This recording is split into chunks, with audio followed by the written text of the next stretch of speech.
ایک دفعہ امام علی علیہ السلام نے دیکھا کہ ایک شخص کسی سے بحث کر رہا تھا، تو امام علی علیہ السلام نے اس شخص سے فرمایا کہ اے بندہ خدا، اگر تم عزت دار رہنا چاہتے ہو تو احمق اور بے وقوف لوگوں سے بحث نہ کیا کرو، اس کی بات کا جواب نہ دیا کرو۔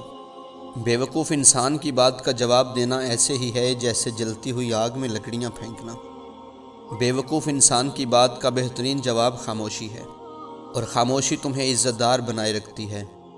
تو وہ دست ادب جوڑ کر کہنے لگا کہ مولا، یہ کیسے پتہ چلے کہ انسان بے وقوف ہے یا عقل مند؟ تو میرے مولا علی علیہ السلام نے فرمایا، بے وقوف انسان کی 3 نشانیاں ہیں۔ پہلی نشانی، وہ دنیا کو اپنے نظریے سے دیکھتا ہے اور دوسرے لوگوں کی باتوں پر غور نہیں کرتا۔ دوسری نشانی، وہ پوری بات سننے سے پہلے جواب دیتا ہے اور خود کو عقل مند ثابت کرنے کی کوشش کرتا ہے۔ تیسری نشانی، وہ اپنی تعریف سن کر خوش ہوتا ہے اور خود کو دوسروں سے اعلیٰ سمجھنے لگتا ہے۔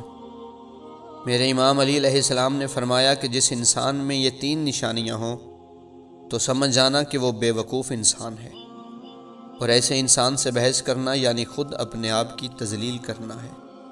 خداوند عالم سے دعا ہے کہ وہ ہم سب کو نیک اعمال کی توفیق عطا فرمائے۔ اگر آپ کو ہماری ویڈیو پسند آئے تو ویڈیو کو لائک اور چینل کو سبسکرائب کریں۔ ملتے ہیں اگلی ویڈیو میں۔ اللہ حافظ۔